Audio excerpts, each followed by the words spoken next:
اعوذ باللہ من الشیطان الرجیم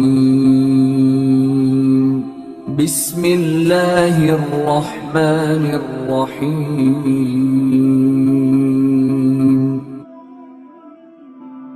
جو اسلام کے ارکان ہیں نا، ان میں روزہ بھی ہے۔ اسلام کے ارکان کے اندر کیا ہے؟ روزہ ہے۔ اسلام کا ستون ہے روزہ، اور روزہ جو بندہ رکھتا ہے گویا کہ وہ اسلام کے قیام کے اندر اپنا حصہ ڈالتا ہے، اور اسلام کا جو ستون ہے اس کو مضبوط کرتا ہے روزہ رکھتے ہوئے، اور اللہ تبارک و تعالیٰ کی رحمتیں سمیٹتا ہے، برکتیں سمیٹتا ہے، اور بندے کے اوپر اللہ تبارک و تعالیٰ کی طرف سے رحمتیں ہوتی ہیں اور برکتیں نصیب ہوتی ہیں، میسر آتی ہیں جب بندہ روزہ رکھتا ہے۔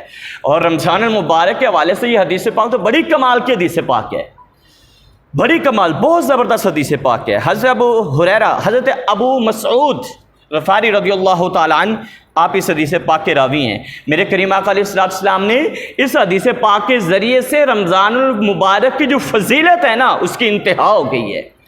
میرے آقا نے فرمایا کہ میری امت کو اگر پتہ چل جائے نا رمضان میں کتنی برکتیں ہیں، میری امت کو اندازہ ہو جائے نا اللہ تبارک و تعالیٰ نے رمضان کے اندر کتنی رحمتیں رکھی ہیں، اور میری امت کو یہ اندازہ ہو جائے کہ روزہ رکھنے کی کتنی شان ہے، روزہ رکھنے کا کتنا انعام ہے، روزہ رکھنے کی کتنی برکتیں ہیں، میرے آقا نے فرمایا کہ میری امت دعا کرے روک روکا مالک سارا سال ہی رمضان بنا دے۔